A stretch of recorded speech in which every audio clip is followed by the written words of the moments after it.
Hey there, storytellers. Welcome back to our channel, where we dive deep into the captivating tales that unfold in the intricate web of human relationships. Today, I have a story that will leave you on the edge of your seat, filled with betrayal, revenge, and unexpected twists. The title of today's tale is Caught My Husband Cheating on His Birthday. His reaction will shock you. Prepare yourselves for a roller coaster of emotions as we delve into the shocking events that unfolded when Wendy returned home early from a business trip, only to discover her husband's deceit.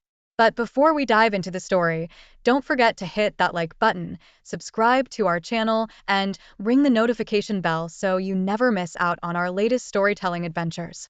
Now, let's jump right into the drama.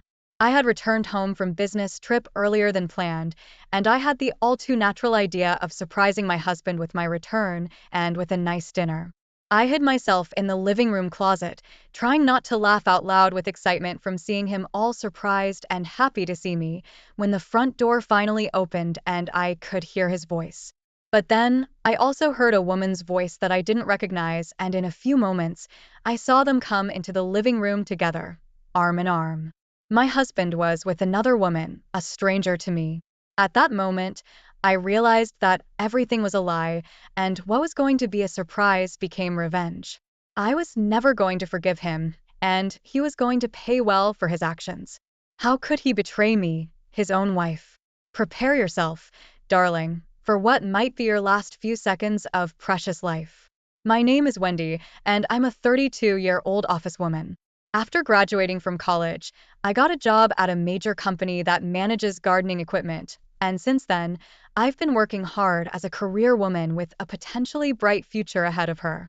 Up until about a year ago, I only cared about my working life and my personal success as a working member of society, but a year ago, I met Landon, my future husband. We met through a mutual friend who invited the two of us to a small drinking party at a nice tavern downtown, and he worked in another smaller company. We hit it off, and after 17 months of being a couple, we got married, and we lived a happy life together as a working couple. My husband works for a small business in agricultural machines, and he never works overtime, and I don't work overtime either, and I also came home earlier than he did, so whenever I did, I would often wait for him after I cooked something for dinner. It was hard to do housework after work, but my husband worked hard in a physically demanding job, and my determination to cheer up with a meal was pretty impressive, so I didn't really mind doing the housework. As long as Landon could rest at home, nice and peaceful, when he was tired, that was good enough for me. A part of me also wanted him to think that I was a good wife for him, so, in my own way, I was doing my best at home too. Then, one day, it was decided that I was going to go on a long-term business trip. This business trip was related to an impending promotion of mine, and I was very excited. I even thought that this business trip would decide the fate of my career, if not my life itself. But during the trip, Landon would be alone in the house. He's a grown man who can take care of himself like it was a walk in the park, so there wasn't any need to worry. But one thing you should know about my husband, he is a catastrophically poor cook, and he's never done a day's housework in his life. Up until we got married, he was living in his parents' home, and everything was taken by my mother-in-law, Mrs. Braths. Landon can't even do his own laundry, but nowadays, in this advanced society, we have delivery service for meals, and there's a laundromat a short walk away from where we lived for laundry. I was sure he could manage. And while I was on my business trip, my husband was going to celebrate his 34th birthday. We used to spend his birthday together, but because of this stupid business trip, we couldn't spend it together this time. Landon, honey, we won't be able to celebrate your birthday together this year. I'm so sorry. Oh, Wendy, darling, it's okay. It can't be helped in this case. You have work to do. But good luck with your work, darling. I've always loved you because you always try to do your best. We'll do something to celebrate it again when you come back. How's that? That idea sounds awesome. Thanks so much. And I'm really sorry. I'll do my best as always. With some kind words from my husband, I got even more determined to do great, and I headed out on my business trip. While I was away, I was very busy. Work often lasted until after I usually went home. This made it difficult for me to find enough time to call my husband or have a real-time conversation over text messages. I did call him every once in a while, and by that I mean a couple of days. But when I could reach him, perhaps he was busy at the moment because he never answered the phone. I couldn't get in touch with him, other than messages, and it just wasn't the same. I missed him, but Landon had sent me off with his great words of encouragement, so I focused on working hard to land that big promotion. My hard work paid off in the end because I finished a little bit early, and that meant that I could go home from my business trip a few days earlier than scheduled. I was so happy. I was able to come home on my husband's birthday, even though I told him I couldn't make it because of this business trip. I had the all too natural idea of surprising my husband with my return, and with a nice dinner on the day of his birthday.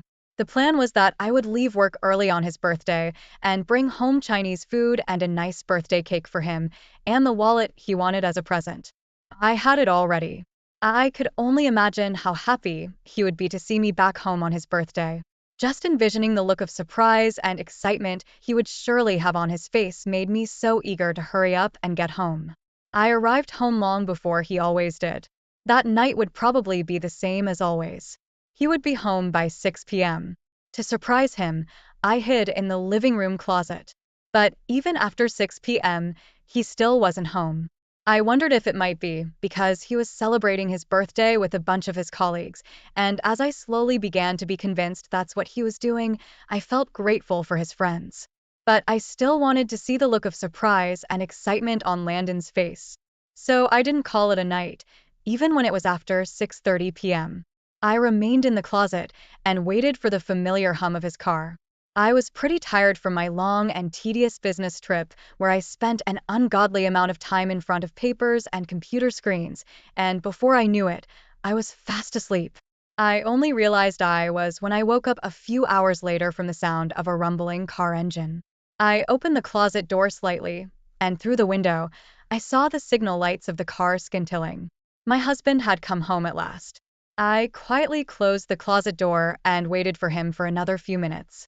I heard the front door open, and the familiar sound of Landon's business shoes echoed through the house. I had a good time today. Thank you for the delicious dinner. It was delicious, wasn't it? It was nice to spend your birthday with you, sweetie. Why in the goddamn world of ignorant bliss did I hear a woman's voice? One that I didn't recognize, in any case. And that sounded suspiciously young. I was so upset, but I tried not to make a sound in the closet.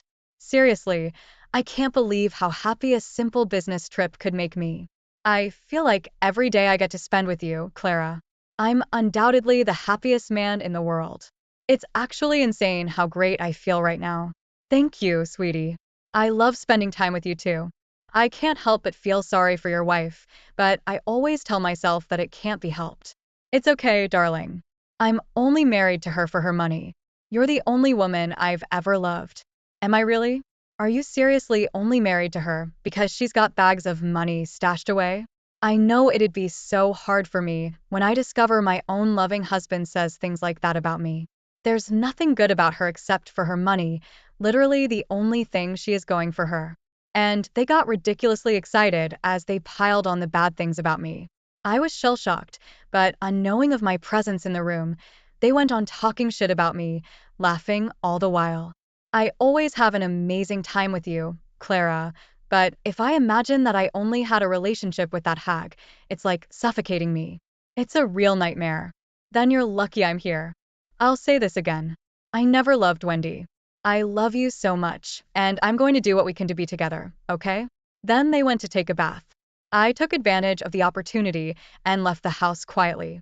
Maybe the better option would have been to interrogate the two slimy traitors right then and there, but the shock at what I'd witnessed was just too overwhelming. It was extremely difficult to prevent myself from hyperventilating and screaming in sorrow. I couldn't face the reality just yet. I needed time to gather my senses first. I booked a hotel room nearby and stayed there that night. As I was trudging towards the hotel, my emotions got the better of me, and I suddenly started to cry. I sat down on a bench in a small park, ripped open the box that contained Lana's birthday cake, forced my fingers around a large clump of dessert, and stuffed it in my mouth. The cream tasted very sweet, and somehow my tears, which were streaming into my mouth at this point, added a nice little tang at the beginning of each bite.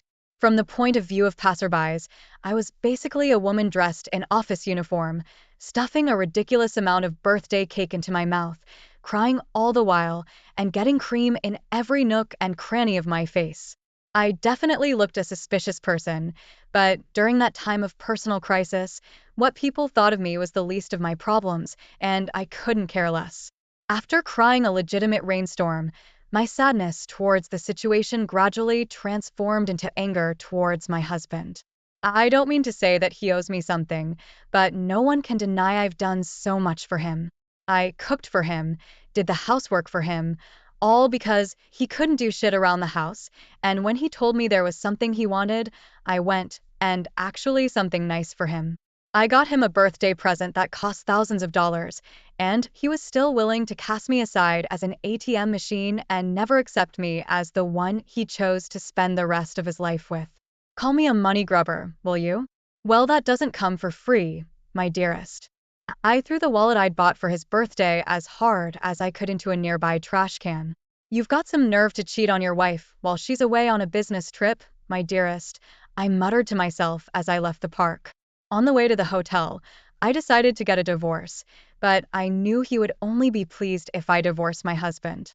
I decided to really make him suffer for his crimes before divorcing him.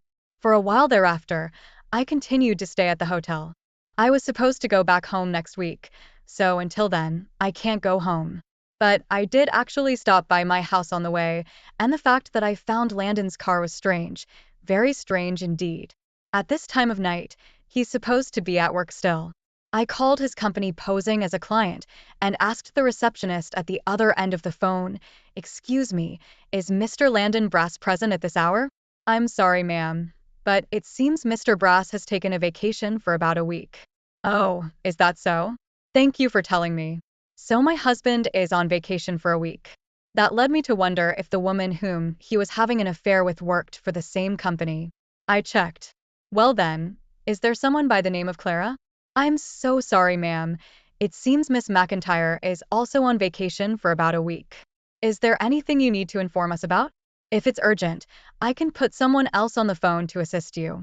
"No, it's not urgent. Thank you so much. Have a nice day, sir." After I said that, I hung up. I found out that my husband was having an affair with one of his coworkers. I was so sick of his stupid bullshit I wanted to throw up. I couldn't comprehend the fact that I used to love Landon Brass. Now, I feel nothing but contempt, disgust, and fury. I stayed out of the house for a while, checking on them both from a distance. After perhaps an hour or so, I saw them having inappropriate physical contact as they exited the house. They got into Landon's car and drove off somewhere. They were each carrying a large suitcase, so naturally, I assumed the two snakes were going on a trip, taking an entire week off from work just to go on a vacation of adultery. What a couple of carefree jellyfishes. I made sure my husband was out of the house completely before I went inside. I decided to take all of my valuables and all the things I needed and leave the house, never to return to live again. After I was sure I had packed everything, I made one last check of the house, which was in fact a kind of formal goodbye to the building. I loved that house. It was perfect for both of us to have a nice and peaceful time to rest after a hard day's work, and the backyard was absolutely beautiful. Landon and I were going to build a life together, and the first step was buying this house with most of what we'd saved up. It was not a new house by any means, but considering the fact that I was going to live in it with the person I loved, it was the best house I could have asked for. But now, I was living in it with a traitor, and I didn't feel comfortable at all. My biggest desire was to leave that house as quickly as I could, but my old love for this house made me linger for another few minutes. I took a walk around the inside. I discovered a lot of the woman's belongings, Clara's belongings. I became positive that while I was away on my business trip, they were indeed planning on living together in their cheesy, unfaithful excuse of passion. Assorted lotions, shampoos, conditioners, and items of makeup that weren't mine lined the nightstand in Landon's bedroom. His closet lodged her clothes, Anything ranging from casual jeans and sweaters to beautiful dresses to inappropriately tiny blouses. The room had a fruity smell to it, and I later found out why. Landon's old bedsheets, which were now nowhere to be found, had been thrown away, probably, and replaced with new, orange-scented ones. When I saw all this, I was beyond angry. I was utterly mortified. I wondered what all the time we had spent meant exactly. Which had we been trying to build up the whole time? I left the house, and first went straight to a trusted lawyer who helped me prepare for the divorce, and then I went to a detective agency to gather evidence against the affair. When I went to the house the second time, I probably should have taken pictures of the evidence, but I felt like if I took pictures with my phone, the scene would burn itself into my mind in the worst way possible, and I didn't like it. Additionally, I couldn't stay in the hotel forever, so I rented an apartment that could accommodate a tenant for a month at a time. That's where I put all the stuff I had packed and taken away with me when I left the house. I had to find a new, bigger, better place to live. By this time, I had already made up my mind on getting a divorce, and nothing was going to change my mind. I no longer had any love for Landon Brass, and he was dead to me, but something told me it wasn't enough. Of all the pain he had caused me, I have to pay him back with pain tenfold. Otherwise, my gut would never be satisfied, nor would it ever forgive me for backing out. As I went about my work as usual, I waited for a call from the detective agency, and I got a phone call from at what was quite possibly the best time ever. They said they had accumulated enough evidence, which was excellent news. I asked them to keep that evidence in a secure place while I went back to my husband's house. There was a car parked outside, so I knew he must have returned from his trip of adultery. After I confirmed he was inside the house, I headed to the cake shop and bought a cake before I went back to my husband's house. I unlocked the door, and I quietly entered the building. I made sure he was not in the living room, and then proceeded to approach his bedroom door.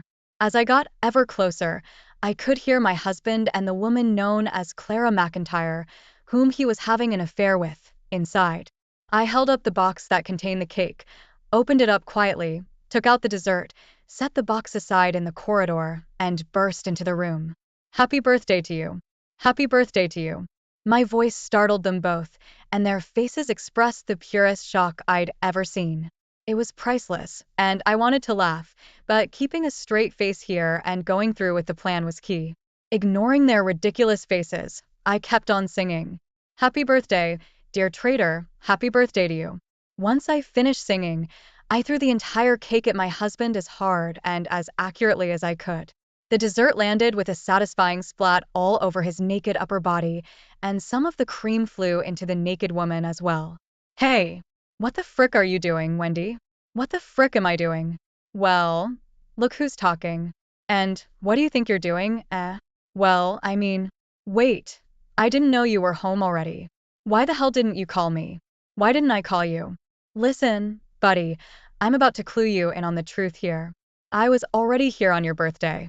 I hope I didn't say anything more to help you understand. Oh my God, there's no way. My husband's mouth started to spasm, and his darling lover must have been more speechless than he. Her mouth gaped open and gave me the impression she physically couldn't get it shut. I think you just stole my frickin' line, Mr. Brass. There's no way I'm seeing any of this right now. Could you explain to what exactly it is you're doing? Well, this is, what does you know about this place, madam? This is my house, you know. Well, perhaps my sudden intrusion really did the job to leave them catatonic. They were visibly upset, and they were not answering any of my questions. I'm only a money grubber, after all, and this lady is the only one you love, right?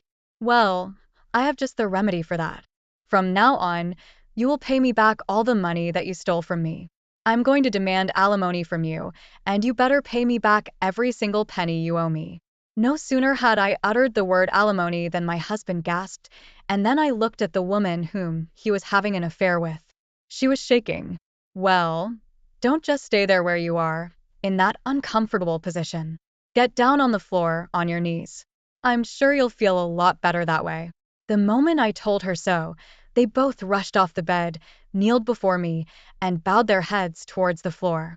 I'm sorry, I was having a little bit of fun with her. Since you were away working, I missed you, and the loneliness was getting to me. Yes, that's all true. I have a husband myself, but he never pays any attention to me, and I was in desperate need of someone who appreciated my company. Exactly, and we were actually talking about ending things right when you barged in, Wendy. We were just saying goodbye to each other. Yes, we were.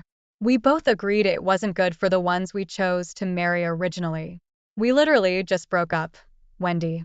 Cheaters, liars, backstabbing traitors. I'm pretty sure all of these things describe the same two people. Let's see who can guess the right answer. I heard you two outside earlier, loud and clear. Bullshit. You were talking about ending things. What you were really talking about was taking a 2-week trip to Japan next. You've got to be kidding me. How do two people stoop to such low humanity? Damn it. That's what I said, and both he and the woman went deathly pale, indicating I hit the nail on the head. You guys are such assholes. I already mentioned I heard you guys talking shit about me the night of this bastard's birthday. With me having this much knowledge about what you think about my frickin' existence, you really think I'm gonna whatever horseshit excuse your bird brains come up with? I'm sorry.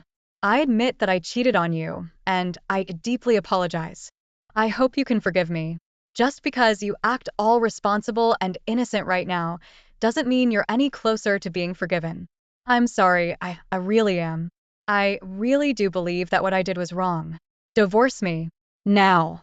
Please don't say such things, Wendy. Really, it was just for fun. Ma'am, on behalf of Landon, I'm begging you, don't divorce him. Please. The name's Clara, right? Who are you to talk to on behalf of Landon Brass? Don't you dare forget that you're eligible for paying me alimony too. Eh. But, I was just having an affair. It's not like we were married, Landon and I. I don't think the law states that you can demand alimony from me because it was just fun and games. I don't believe this. Tell me what exactly is your IQ score. I'm just dying to know.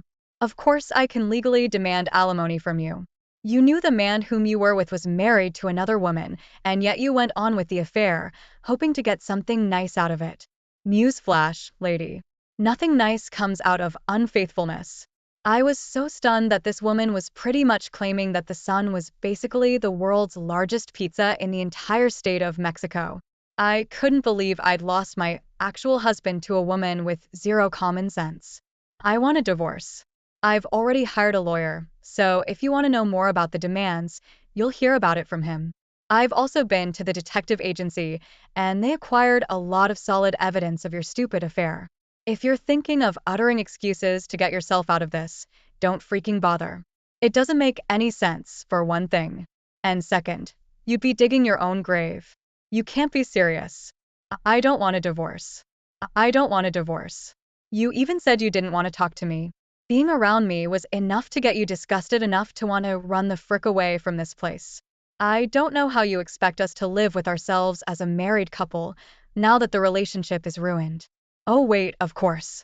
I'm the money grubber, so you literally need me in order to survive, right? No, that's not it. Oh, darling, it's a shame. Because this year, I actually got you that luxury brand wallet you've been wanting for quite some time. I had it, ready for you. And I was gonna give it to you. Now it's in the trash. No, there's no way you. Maybe you should have stayed true to yourself. Goodbye. That's all I had to say, and I left them with their grief and shame, alone in the house. Thereafter, Mr. Brass tried calling me a few times, but I ignored them all. I left everything to my lawyer. Mr. Brass was later fired from his job. Perhaps the fact that I went to the company where he and the woman whom he was having an affair with worked, and gave them an official letter from the detective agency that contained the evidence of their adultery. Nowadays, it isn't uncommon anymore to hear about people that cheated on their husbands or wives, and it's pretty much common knowledge right now that anyone who does engage in such crimes against humanity will lose credibility in the company and in life in general. How in the world did Mr. Brass and Miss McIntyre not know anything about that? Mr. Brass was so dependent on me for living expenses, so I wouldn't be surprised if he never saved a penny. Now that he was fired, he pleaded to me through my lawyer to let him pay the alimony and monthly installments. I agreed, as long as he paid me in full. As for Miss McIntyre, she was fired from her job and was left without any money. Mr. McIntyre found out about the affair. I believe he's also demanding alimony.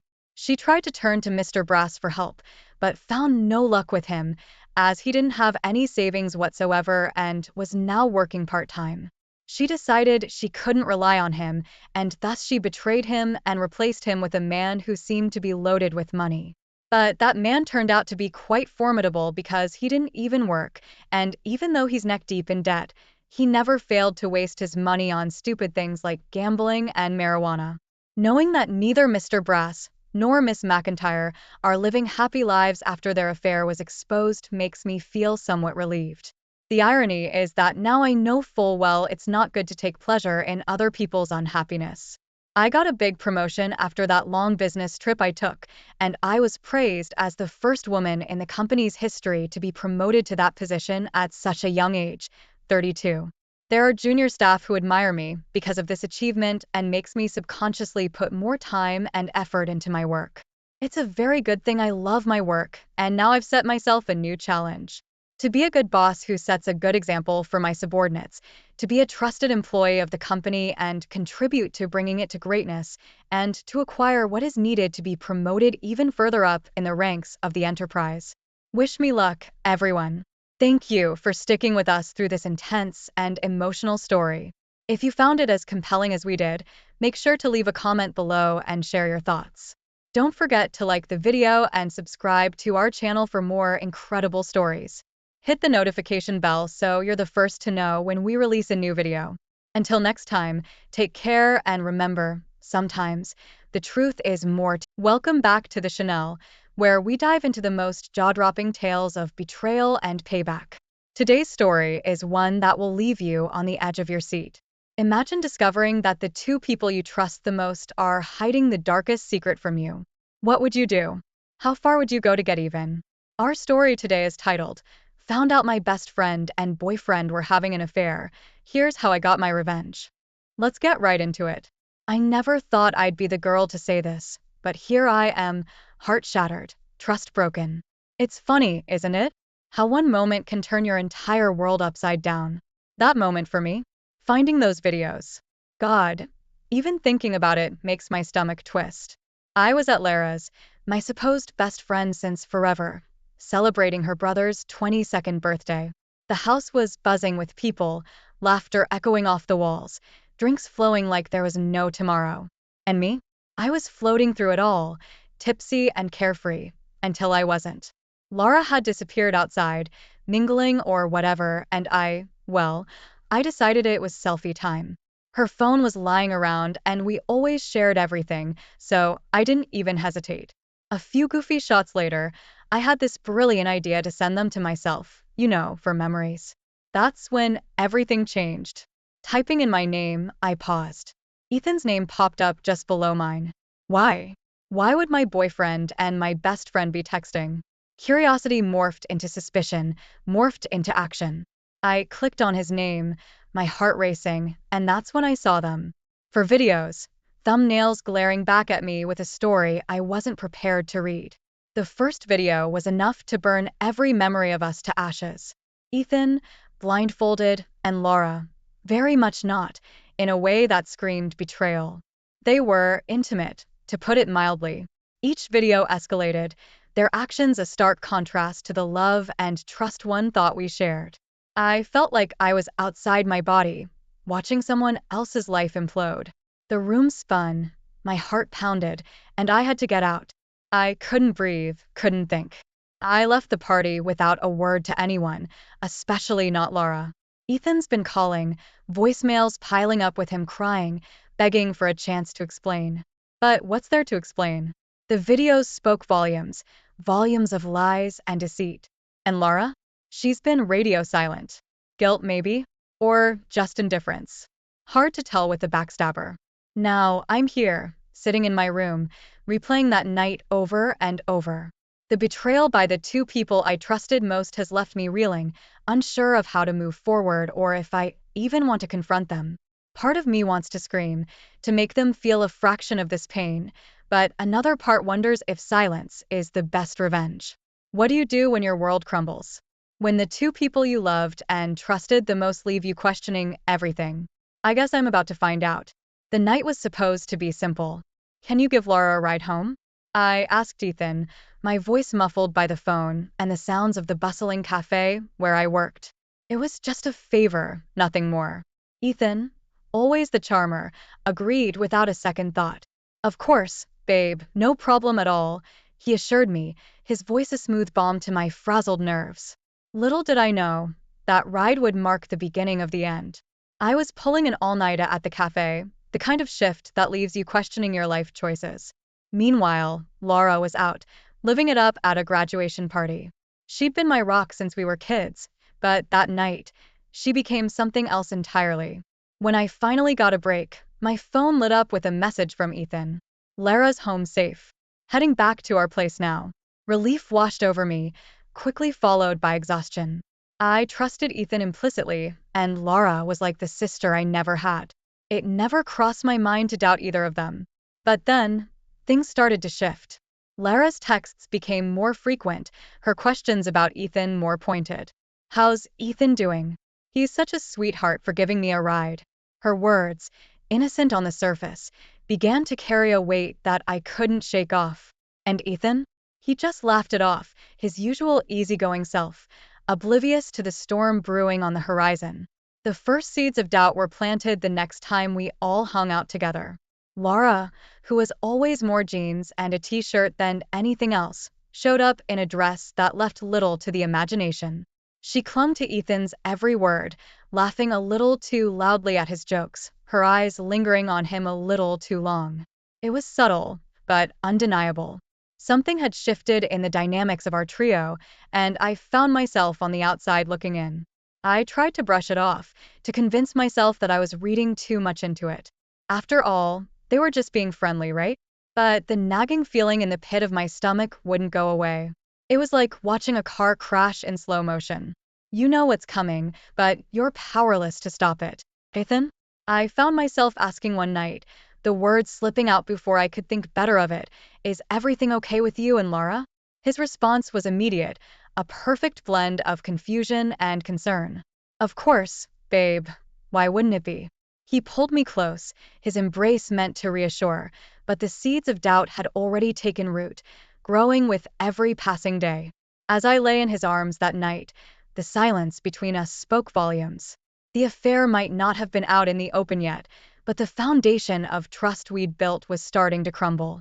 And with each passing moment, I felt myself slipping further away from the two people I loved most, caught in a web of betrayal that I never saw coming.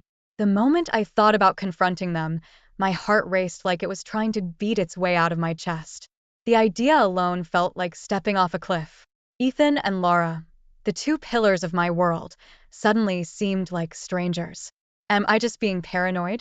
I whispered to the empty room, half hoping for an answer that never came. Ethan's behavior didn't help. If anything, it only tangled my thoughts further. He was the same loving, attentive boyfriend he'd always been, maybe even more so. Flowers, just because. Surprise dinners, his warmth enveloping me in a way that almost made me forget the storm clouds gathering in my mind. Everything okay, Mia, his voice, laced with genuine concern, would pull me back from the edge every time I neared it. You've seemed a bit off lately. How could I tell him what was swirling in my head? That every laugh shared with Laura felt like a knife twisting in my back. And Laura, God, Laura. She crossed lines I didn't even know we had, her questions about Ethan veering from curious to invasive. How did Ethan react to that story you told him? He's got such a great laugh.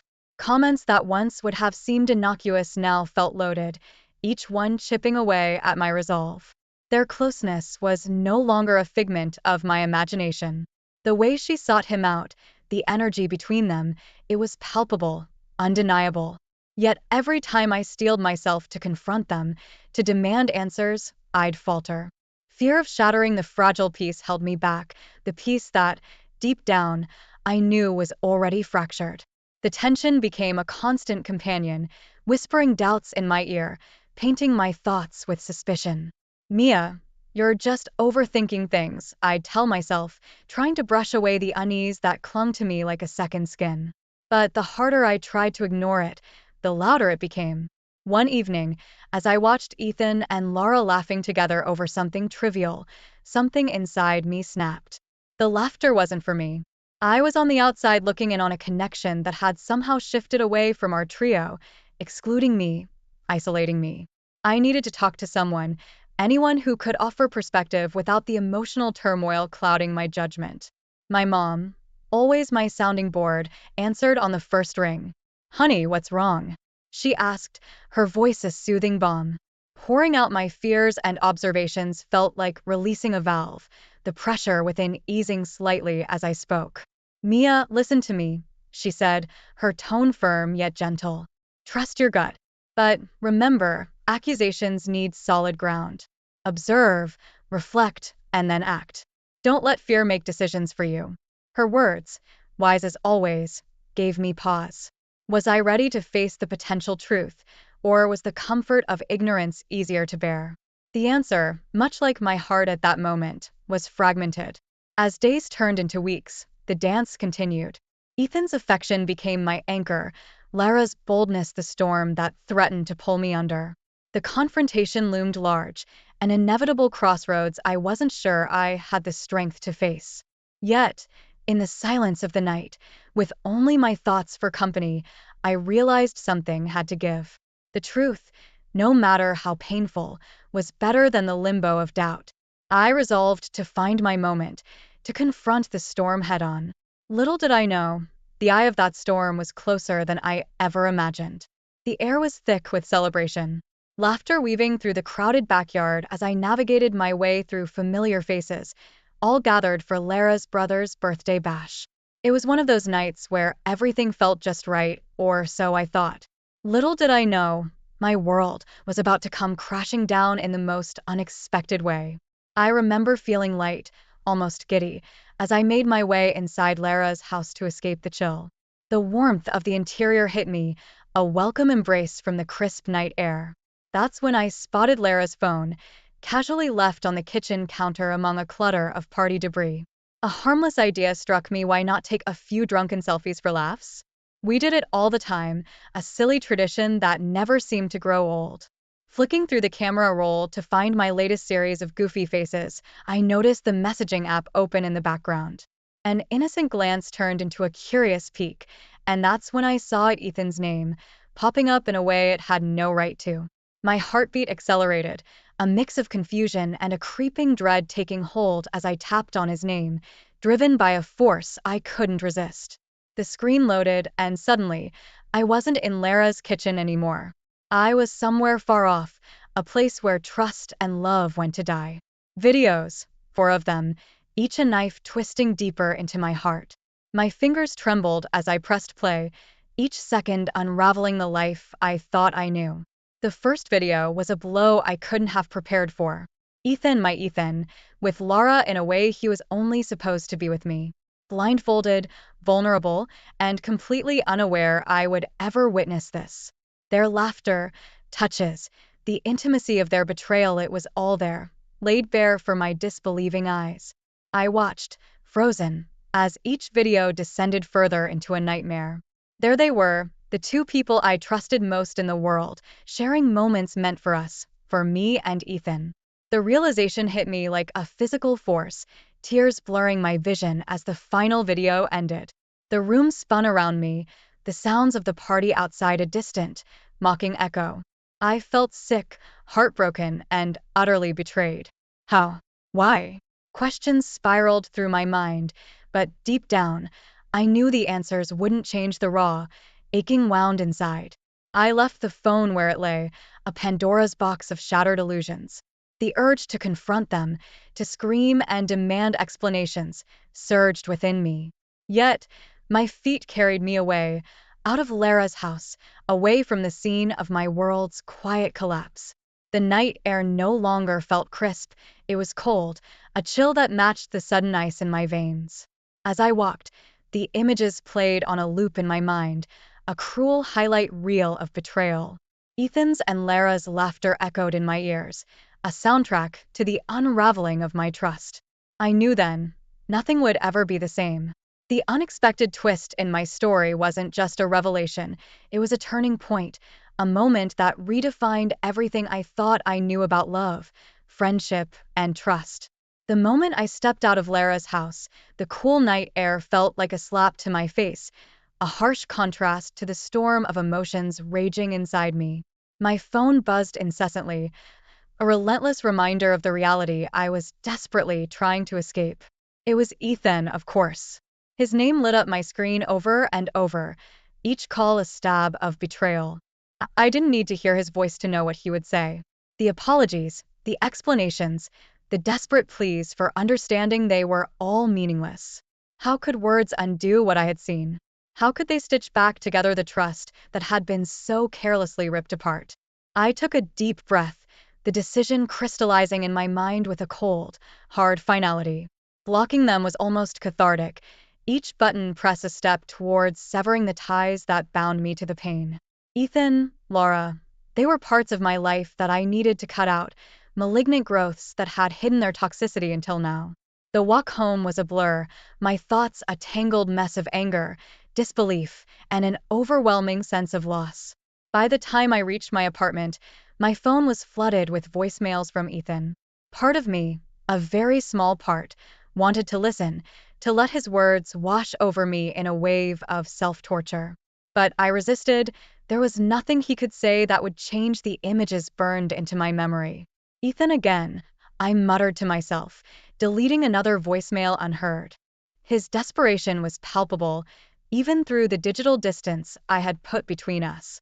Mia, please, just let me explain. It's not what it looks like. I swear to you, I didn't know she was filming. Please, babe, we need to talk about this. His words, even unheard, were like echoes in my mind. Could it be true? Did it even matter? The betrayal wasn't just in the act caught on camera, it was in the lies, the secrecy, and the fact that it happened at all. The apartment felt empty, colder somehow, as if the shadows held whispers of the love and trust that had once filled its corners. I sank onto the couch, the silence oppressive, the solitude a stark reminder of the gaping hole Ethan and Lara's actions had torn in my life. In that moment, the urge to confront Ethan, to scream and cry and make him understand the depth of the pain he had caused, was overwhelming. But what would it achieve? The damage was done, the trust shattered beyond repair. No, this was a wound that words could not heal. The night dragged on, each tick of the clock a reminder of the agonizing limbo I found myself in. To confront or to retreat, to seek answers or to accept the painful truth without them. These were questions I couldn't answer, not yet. For now, the only thing I could do was navigate the immediate aftermath of the betrayal, one agonizing step at a time. As dawn crept through the curtains, casting a soft light on the remnants of a life I thought I knew, I realized that this was just the beginning. The road ahead was uncertain, fraught with pain, and the daunting task of rebuilding myself from the ashes of my shattered trust. But it was a road I would have to walk, one way or another. The second the idea took root, it was like a wildfire in my veins, consuming the remnants of the hurt and betrayal with a fierce, unyielding intensity. I wasn't going to let them get away with it, not without facing the consequences of their actions. Direct confrontation? No. That would be too easy, too quick. They deserved more. They deserved to feel a fraction of the pain they'd inflicted on me. I spent the night plotting, my mind racing with possibilities until it clicked, the perfect form of revenge. Exposing them, letting everyone see them for who they really were, felt like the only way to strip them of the facade they'd so carefully constructed. The videos were damning evidence, impossible to deny or explain away. I worked methodically, my actions fueled by a cold, detached resolve. Creating anonymous email accounts felt like donning a mask, a necessary shield to hide behind as I prepared to unleash the storm. The videos, once a source of unimaginable pain, were now my weapons, and I wielded them with a precision that surprised even myself.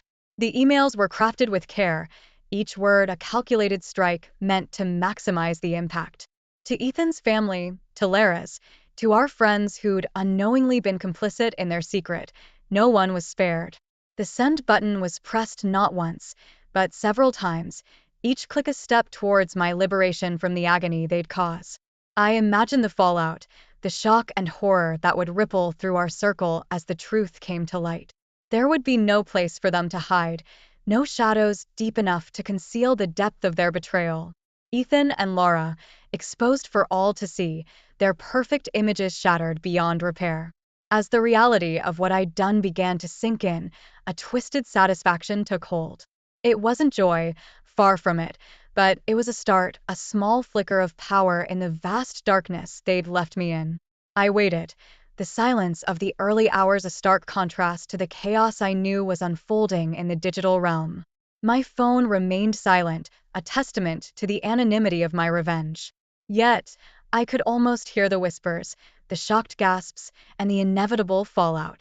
Ethan and Laura, once inseparable, would now be united in disgrace, their betrayal laid bare for all to see. This wasn't forgiveness, nor was it a path to healing. But in that moment, it was enough. Enough to give me a sense of control, a brief respite from the crushing weight of my shattered trust. As dawn broke, casting a soft light on the remnants of my old life, I knew that nothing would ever be the same. But maybe, just maybe, I could start to rebuild, piece by fragile piece, in the aftermath of the storm I'd unleashed. The silence of the morning after was deafening, each tick of the clock a heavy, echoing reminder of the storm I had unleashed. The night before, my fingers had danced across my phone with a single-minded purpose, sending those videos into the digital ether. It was a calculated move, cold and precise, aimed at exposing the betrayal that had torn my world apart. Now, as dawn broke, the reality of what I had done began to settle in, heavy and inescapable. My phone buzzed relentlessly, a constant barrage of messages and notifications. The digital world was ablaze with the scandal I had ignited. Ethan and Laura, once pillars of my life, were now the epicenter of a social earthquake, their reputations crumbling under the weight of their actions. I had envisioned this moment, played it over in my mind as a scene of triumphant justice. But as I scrolled through the messages, the expected surge of satisfaction eluded me. Instead, a hollow emptiness gnawed at my insides, a realization that no amount of revenge could undo the pain or fill the void left by their betrayal. The opportunity for confrontation came unexpectedly at a gathering of mutual friends. The room was thick with tension, whispers darting through the air like arrows, each glance heavy with unspoken words. Ethan and Laura stood together, isolated, their eyes searching the room until they found mine. The moment was charged, a crackling anticipation of the inevitable clash. Ethan stepped forward, his face a mask of regret. "Mia, please, can we talk?" His voice was low, tinged with a desperation that might have once moved me. Laura stood by his side, her eyes downcast, a silent plea hanging between us. The words I had rehearsed for so long suddenly felt hollow. "There's nothing left to say," I responded, my voice steady but devoid of warmth. "You both made your choices, and now you have to live with them." The finality in my tone left no room for arguments or excuses. Turning my back on them, I walked away, leaving their apologies unacknowledged. It was a moment of closure, but not the kind I had imagined. There was no sense of victory, no triumphant exit, just a deep, aching sadness for what had been lost. In the days that followed, the fallout from the public exposure was impossible to ignore.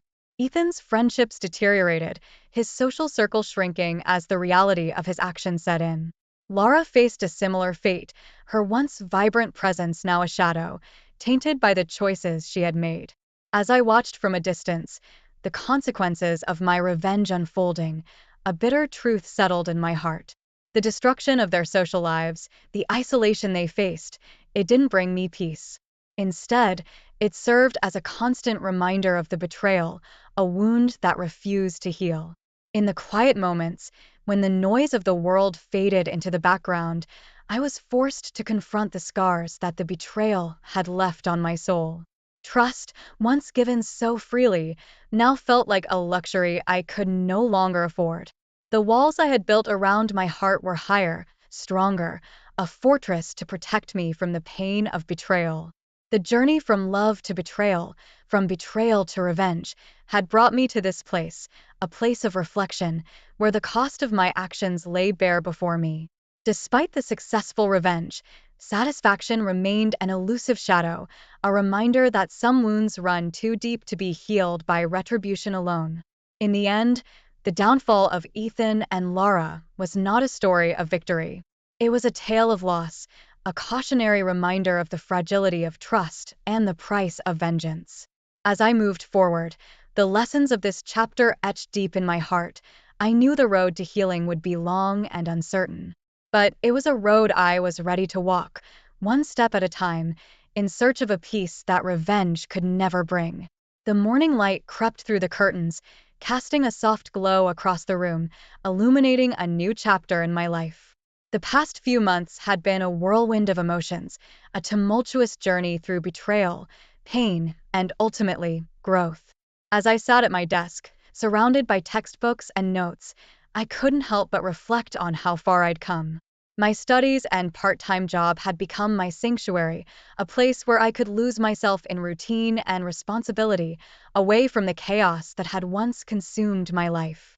Each day was a step forward, a testament to my resilience. I had learned to guard my heart, to see the red flags I had once so naively ignored.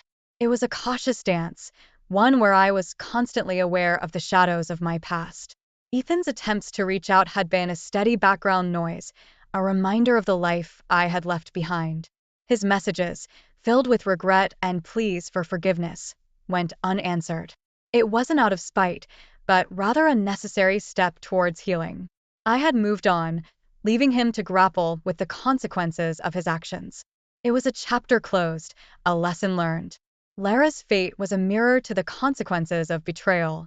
The vibrant, carefree friend I once knew had become a shadow of her former self, isolated by the very actions she thought she could hide.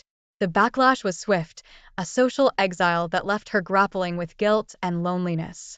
It pained me to see her fall so far, but it was a path she had chosen, a stark reminder of the fragile nature of trust. Despite the scars, the pain had carved a path to new beginnings. My world, once so narrowly focused on Ethan and Laura, had gradually expanded, welcoming new faces, new friendships. It was a cautious process, each new connection forged with a wisdom born from betrayal. Trust was no longer given freely, it was earned, a precious commodity that I guarded with vigilance. The final lesson, the silver lining in the stormy clouds of my past, was a profound understanding of my worth. Betrayal, while a bitter pill to swallow, had taught me the value of self-respect, the importance of setting boundaries, and the necessity of walking away from those who no longer served my best interests. It was a painful journey, but one that had ultimately led me to a place of strength and empowerment. As I turned my attention back to my studies, the noise of the world outside fading into a distant hum, I realized that the betrayal, though a defining moment, was no longer the anchor it had once been. It was a part of my story, but not the entirety of it. I had emerged from the darkness, not unscathed, but stronger, wiser, and more resilient. The road ahead was uncertain, filled with its own challenges and triumphs, but I faced it with a newfound confidence. The lessons of the past, while hard-earned, had equipped me with the tools to navigate the complexities of life with grace and determination. Betrayal had broken me, but in its wake, I had discovered an unshakable sense of self, a compass by which to steer my future. And so, with a deep breath, I embraced the day, ready for whatever lay ahead, secure in the knowledge that I was no longer the person I had once been. I was stronger, wiser, and infinitely more capable of facing the world on my own terms. The final lesson had been learned, and with it, a new chapter had begun. If you enjoyed this story, make sure to hit that like button and subscribe for more incredible tales of revenge. Don't forget to leave a comment below about what you would do in this situation. Thanks for watching, and welcome back to our channel, where we delve into the most intense and jaw-dropping stories about relationships, family dynamics, and the struggles we face in society. Today, we have a story that will leave you absolutely stunned. Imagine being in a marriage for 15 years, trusting your spouse implicitly, only to find out she was cheating on you while you were recovering from a serious injury. Not only that, but she also tried to use her position as an attorney to threaten and belittle you in court. Join me as we unravel this shocking tale titled, My Attorney Wife Cheated on Me While I Was Recovering from Surgery and Threatened Me in Court. This story is called Accident Attorney Gets Hammered for Her Infidelity. I actually thought I would never be on a forum, but here I am sharing my story of my wife of 15 years, who is a prominent accident attorney who had caught cheating on me with another attorney. I don't have any kids. She has a daughter from a previous relationship who shares a place with another woman. My wife never married, and I am in my second marriage. My wife is 46 and I am 48. She had this attitude that she was invincible because she was an attorney and the judge would see things her way. Our bedroom life went straight to zero. Once I got injured on my job, I work construction and most of the time our jobs are seasonal. So when work is slow, I have to take odd jobs to make up for the lost wages. My wife was very supportive and attentive in the beginning. I wasn't mobile as much, and I had to depend on her in the beginning stages after many surgeries. My injury was I fell from a scaffolding and broke my left arm and left leg and foot. I was in the hospital for a few weeks and had to have surgery to repair my arm, which they placed a metal rod in it. And in my leg, they had to put a steel plate and 6 screws. It was a very long process of healing. I was out of work for almost 2 years. My wife had to take on a lot more cases because we had bills that still had to be paid. She started working longer hours and sometimes she wouldn't come home until late at night. I would already be in bed because I was on so many different pain medications that I couldn't stay up later than 9 p.m. She would come home. Sometimes she would be in a bad mood and I would ask her what was wrong. And she would say that she was just tired from working all day. I started to notice little things that were odd. Like, she would wear this perfume that I had never seen her wear before. And when I would ask her what it was, she would say, "Oh, I just found it at the store and I liked it, so I bought it." I also noticed that she was taking more showers than usual and she started working out more. I didn't think anything of it. After all, as a prominent accident attorney, she was swamped with accident cases. When she started her law career, she started out making almost $85,000 a year. Now, she has surpassed $150,000 a year, and she has carried the load for us for the last 2 years. I never made as much money as she did. I made pretty decent money, but nowhere near my wife. My wife was the first to go to college in her family, and she was the first to become an attorney. And she was very proud of her accomplishments. I am very proud of her too, but I started to feel like I was not good enough for her because I didn't have a college degree and I felt like she was always working and I was just sitting at home, not doing anything.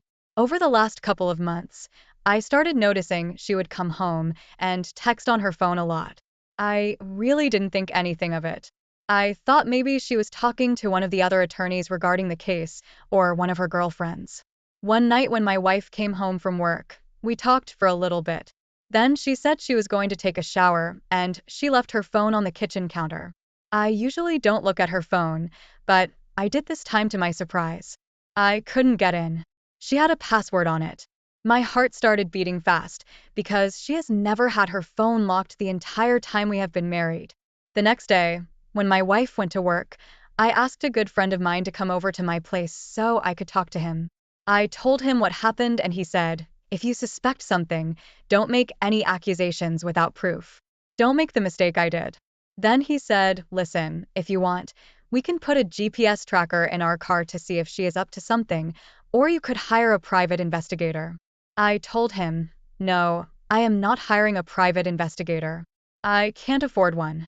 We agreed on the GPS tracker and decided when she came home, we would do it late at night while she was asleep. Well, my friend would install it. We have a 3-car garage that sits away from the house a little. The few days pass and my friend installed the GPS tracker app on my phone, and I didn't notice anything suspicious the first 3 days she was at work and the tracker showed her leaving work and coming straight home on the fourth night. That's when my suspicions were confirmed. My friend had come over a little after 9 p.m., and I made a comment to him that my wife is usually home by now. The first thing my friend said was, "Check the app." The GPS tracker showed that my wife was not at her job. She was in a residential area in a wealthy neighborhood that I knew she didn't have any business being in. I told my friend to drive there. We drove around the neighborhood until we saw her car parked in the driveway of a large home. We waited for about 30 minutes. Then we saw my wife walking towards the car. She was carrying a garment bag and a small suitcase. She put them in the trunk of her car. Then she got in the car and drove off. We followed her to a hotel. We waited for about an hour. Then we saw her come out of the hotel with a man. They were laughing and joking. And they all of a sudden kissed each other. My friend, who thinks fast on his feet, whipped out his phone and took a photo and a small video clip of them kissing. He looked over at me and said, "I am sorry, man." I had tears in my eyes. I was in shock. I couldn't believe what I was seeing. I told him it was okay. I needed to see it with my own eyes to believe it. We sat there and watched as they got in her car and drove off. We followed them to a restaurant and we watched as they went inside. As they were walking into the restaurant, this man had his hands on my wife's butt. My friend just shook his head. I was fuming, but I couldn't do anything with a bum leg and bum arm from my fall. I told myself right then and there, I need to get a grip and start taking care of what I needed to. My friend told me if I needed a place to stay, I can stay with him until I get on my feet again. As the days went by, my friend and I continued to spy on my wife and get as much video and photos as we could. We later found out that the guy she was seeing is another attorney who works with her, and he is married as well. But we both wondered where his wife was. Come to find out, his wife is in the hospital fighting COVID. So, my plan was to call an attorney here in Georgia, and he opened my eyes a little. First thing he said to me was, "If you file for divorce and you sleep with your wife after you have filed, you won't get any alimony." I said to him, "Why is that?" He said, "If you sleep with her and you know she has cheated, you will not get any alimony. It means you have forgiven her. So, what do you want to do?" I told the attorney to go ahead and start the divorce process. And I would be filing for alimony as well. I immediately got on the phone with my friend and asked him to meet me at my house to help me pack some things while my wife was at work. She has been coming home late anyway, so we had time. I get to my house and my friend is already there. I just took most of my clothes, my computer, and some other odds and ends and followed him to his place. At about 1:16 in the morning, my wife sends me a text and asks where I am. I don't respond. I just let her wonder. To my surprise, when I didn't respond to her text, she didn't reach out anymore. Maybe she knew something was up, I don't know. The next morning, my attorney calls me and says that my wife will be served with divorce papers soon, and he asked me what my living status was. I told him that I moved out of the house temporarily, and I have not slept with my wife since I found out. Later in the day, my wife calls me. I don't answer, and she left a voicemail asking me to please call her. She is worried about me. I am thinking, BS, she isn't worried about me. I simply called her back and told her I knew she has been cheating on me and I filed for divorce. She was blown away and she denied it.